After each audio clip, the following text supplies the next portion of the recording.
Good morning, everyone. Thank you for coming here. My name is Gene Nyhart. I'm a captain with the Menomonee Falls Police Department and Public Information Officer. Today we've gathered agency heads to speak to two cold case investigations that involve the Menomonee Falls victim, Diane Oakwitz, and a Milwaukee victim, Terry Erdman. If you didn't grab one, there's a sheet of paper that lists who will be speaking, their name, respective agency. Additionally, on that is names of people that were directly involved with clearing these cases. They're standing to my right here. They did the lion's share of the work and really should be commended. We'll talk about that in a little bit. But once the prepared statements are done, we will have an opportunity for you to ask questions. I would just ask that you wait till then. I will field the questions and we'll kind of defer to our in-house experts on that. With that being said, I'm going to turn it over to Chief Waters. Again, thank you so much. Welcome to Menomonee Falls. We're gathered here today to announce the clearance of a several decades old homicide in the village of Menomonee Falls. It's actually our first homicide in Menomonee Falls and our oldest homicide, obviously. Give you the details of the homicide that I'll speak to.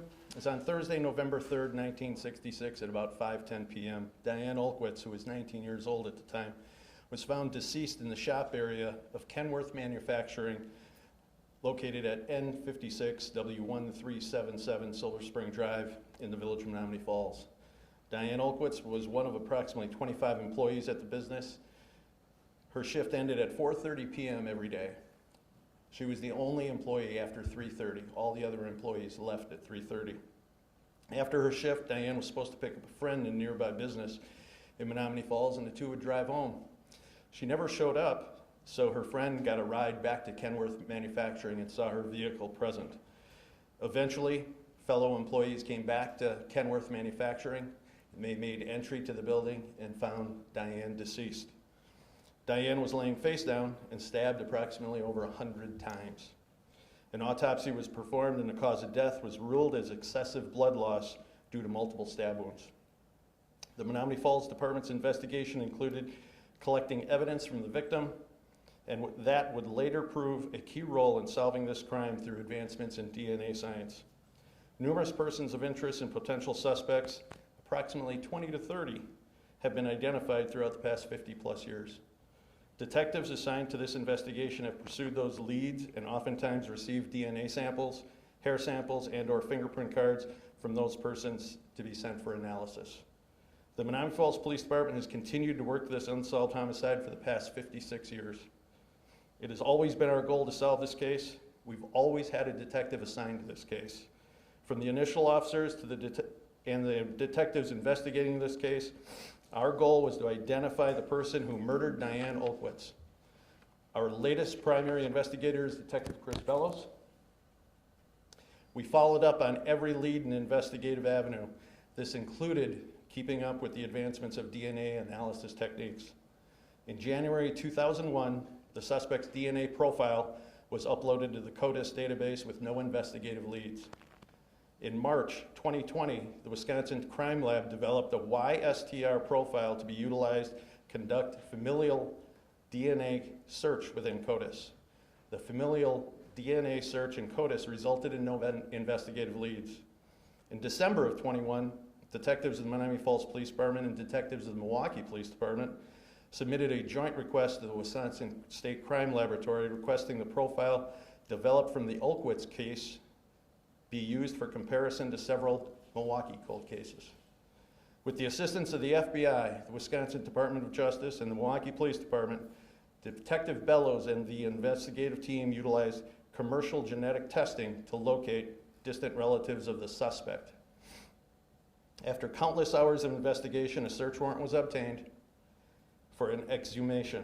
The Wisconsin Crime Lab authored a report stating that the suspect's DNA profile from the Oakwitz homicide and the Erdman homicide was consistent with DNA profile of Clarence Marcus Tappenforth, born 7/16 of 27. Clarence was 39 years of age at the time of the Oakwitz homicide in 66 and 43 years of age at the time of the Erdman homicide in 71. A review of the Oakwitz case file revealed that during the week following the Oakwitz homicide, in November of 66, investigators sent questionnaire forms to all of the companies identified as having made pickups and deliveries at Kenworth Manufacturing, where Diane was killed. Claremont Transfer of Milwaukee replied to this request and completed the questionnaire. The questionnaire indicated that the company did not have any deliveries or pickups on the day of Diane's death. The most recent delivery was made to Kenworth on October 31st by delivery driver Clarence Tappenforth. Additionally, the company indicated that on November 3rd, 1966, the date of Diane's death, Clarence Tappenforth made a delivery located across the street from Kenworth Manufacturing. Based on the irrefutable physical evidence, it's the position of the Menomonee Falls Police Department that Clarence Tappenforth is responsible for the murder of Diane Olkowitz. On behalf of the Menomonee Falls Police Department, I'd like to thank the Milwaukee Police Department, the FBI, the state of Wisconsin, for their cooperation in this case. Finally, and most importantly, we would like to thank the Olkowitz family for their assistance, patience, and perseverance. Our thoughts are with the Olkowitz family, and we hope the conclusion of this case provides some measure of closure. At this time, I'd bring up Chief Norman to talk about the Terry Erdman homicide. Good morning, all. Just like to first start off by expressing on behalf of the Milwaukee Police Department our deepest condolences to the families. I know that this is not ever going to be able to bring back your loved ones, but hopefully that this will provide some level of closure and some healing in regards to this particular horrendous incident. In regards to Erdman, we know that a couple of years later, she was found stabbed 60 times to death after leaving a friend's home, and that there was a passerby who had found her, which is not something that we ever, as parents, ever want to see in regards to a loved one who is unfortunately taken from this world too soon. I know that I would like to recognize Detective Keller, our lead investigator for the Milwaukee Police Department, for working with the Menomonee Falls and also our federal, state, and local partners in regards to bringing this particular case to a close. This is an example of the collaborative work between the federal level, state level, the local level, in regards to that. The new strategies nowadays is not, intelligence-led policing, it's collaboration. Working with each other, exchange information, understand that we have resources to become a force multiplier. I know there's other families out there wondering about what about their case. I hope this is an example. There is no statute of limitations in regards to a homicide investigation.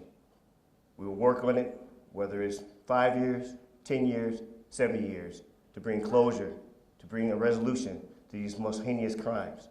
So again, on behalf of the Milwaukee Police Department, I'd like to thank my partners, I'd like to thank Chief Waters, and also my federal and state partners, and also our local investigators in regards to that. This is something that working together, putting together the particular type of resources that we have respectively, and knowing that together we are able to bring, again, closure to the most heinous crimes in our state. I'd like to now bring up the Special Agent in Charge, Michael Hensley, and he will speak to the federal level in this investigation. Thank you, Chief, and good morning. Again, my name is Michael Hensel. I'm the Special Agent in Charge for the FBI for the state of Wisconsin. Today represents the promise fulfilled. And what that is that working together with our state and local partners, as you've heard, we are able to bring these cases to justice. Doesn't matter how long, doesn't matter the amount of resources. It certainly doesn't impact what we do each day, that we don't forget. And for the families of our victims, our condolences. 60 years is a long time, but we don't forget. As you heard, our Menomonee Falls Department has always had a case agent assigned. What this also represents is the use of technology to bring these cases to fruition. And first, I'd like to start by highlighting that the FBI in 2019 began working investigative genealogy cases, cold cases, if you will, cases that have gone unsolved. In 2021, the FBI for the state of Wisconsin was the first office in the United States to have a United States government-funded task force focused on cold cases. Since then, we've had dozens of successes. But as Chief Norman said, there's plenty more out there. We need to know about them. We need to work with our local partners. It's something we do every day to have results like we stand here and talk about.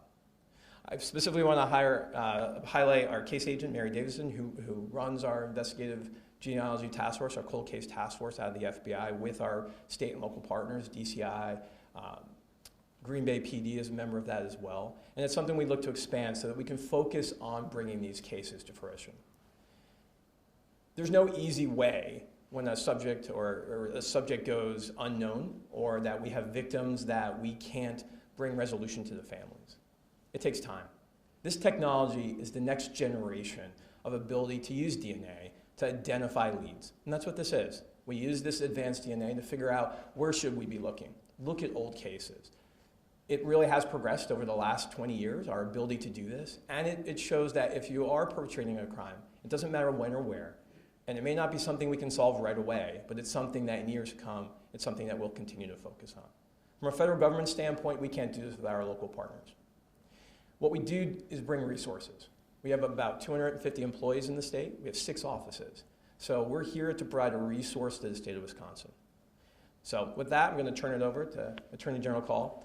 And I want to thank both the Milwaukee Police Department, the Menomonee Falls Police Department for being partners with us. And again, condolences to the family. And with that, I'll turn it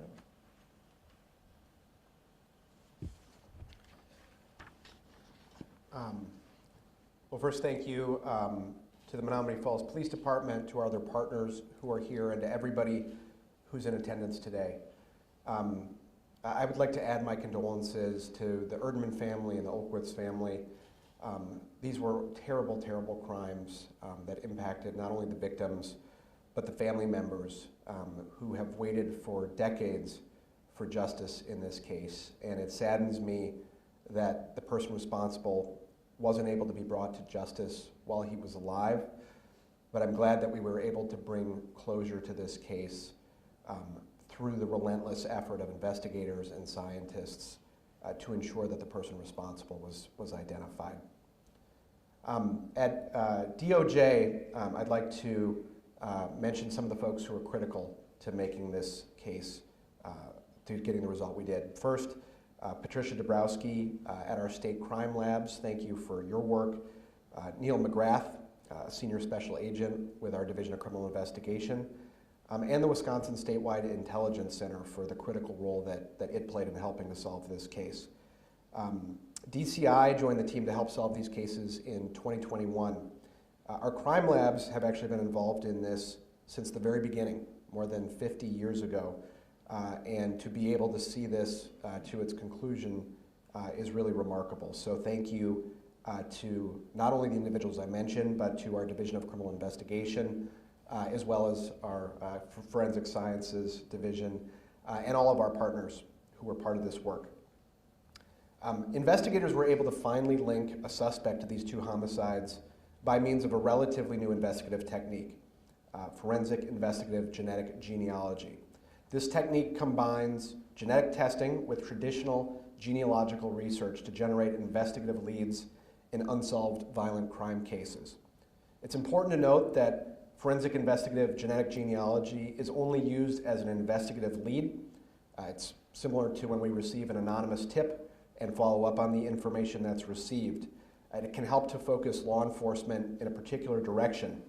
But then in this case, as in other cases in which forensic investigative genetic genealogy is used, the traditional techniques used in investigations need to be part of solving the case. Here they were used to obtain DNA, to compare the suspect's DNA, and ultimately to find matches. The advancements in technology and the engaging collaboration between all the agencies represented here today, as well as voluntary help from citizens, are the reason we now have some answers for the Olkwitz family and the Erdman family. And we certainly look forward to continuing to work with these partners as we move forward with this technology. And I just want to echo a few points in closing that you heard from the others who've spoken today. First, this would not be possible without collaboration among law enforcement agencies. We were able to link cases across multiple jurisdictions. The labs worked with investigators. We, again, as you heard, had local, state, and federal investigators who were a part of making this happen. That kind of collaboration is essential to effective law enforcement and to keeping our communities safe. Second, this was only able to be achieved because of the relentless commitment of investigators to solving this case. I hope this sends a message that law enforcement will not give up on solving these cases no matter how long it takes, whether it is days, months, or even decades. That kind of commitment is what I see from law enforcement officers around the state, and it is vital. And then third, I want to highlight the critical role that technology played in this investigation. This case could not have been solved using these techniques until recently. Technology continues to evolve, and that improves the ability of law enforcement to hold perpetrators accountable. So those who commit crime should know that the abilities of law enforcement continue to increase, our abilities to identify suspects continues to increase, and our ability to hold those who commit crimes accountable continues to increase. We look forward to continue using those technologies to solve cases as we move forward. So again, my condolences to the families, and thank you to everybody who was a part of getting us to where we are today. So with that, I'm going to turn it back to the captain. We do have a limited time. Does anybody have any questions for anybody up here? Yes, sir. I guess, is there a reason why these girls were stabbed? Has that been solved? That is not, that would simply be speculation on our part. Yes, sir. You were able to basically triangulate his DNA from his dead brother and his son. Did his son voluntarily giving up the DNA crack this case? I'll let them speak to it. I know they did obtain the DNA voluntarily. As far as cracking the case, that was a key component in solving this case, yes. Yes. Can you talk about how new this type of technology is? Who would like to handle that one? Okay, thank you. Good morning. My name's Chris Bellows. I'm a detective here for the Menomonee Falls Police Department. I think it was mentioned before that this is a new investigative technique, and this was starting to be utilized in as recent as 2019. So it's still fairly new. When did you realize these two cases were? Chris, I'll keep, just see I'm Sure. sure. Okay. We first learned that these cases were linked in December of 2021.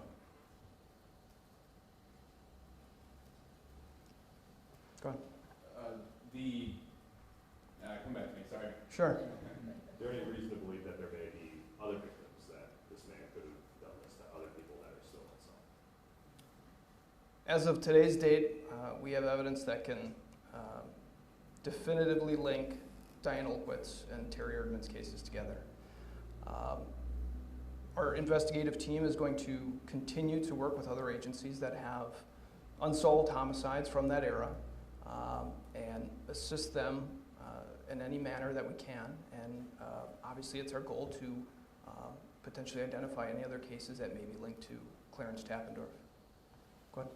Just so I'm clear, you mentioned relatives in commercial genetic techniques. The relatives of the suspect or the perpetrator gave their DNA to a service like 23andMe, and then that was accessed by investigators to as my colleague said, triangulate the perpetrator's DNA. Is that? In a sense, our investigative team would identify potential distant relatives of our suspect, and we would go out and we'd make contact with them. We would ask for their cooperation. We'd explain our investigation to them, and we would ask if they'd be willing to share their DNA information with us to further our investigation further. And for the most part, we had great success with cooperation. Go ahead. I'm sorry, just to be clear, Tappendorf only got on police radar with the DNA. He was never considered a suspect. Correct. Prior. He was identified as a suspect in early part of 2023. Yeah. Can you talk about where his DNA goes from there? Does it get uploaded into CODIS, and then does that potentially connect him if he is connected to other murders? Mr. Tappendorf's DNA as a suspect is only made as connection through the case. The DNA profile within CODIS and the databank is actually the evidentiary profile developed from Ms. Olkwitz. So that profile is consistent with Mr. Tappendorf, and the evidence profile is the one that stays in CODIS, not Mr. Tappendorf's. But we know there is a link. Yes. You're on the timeline.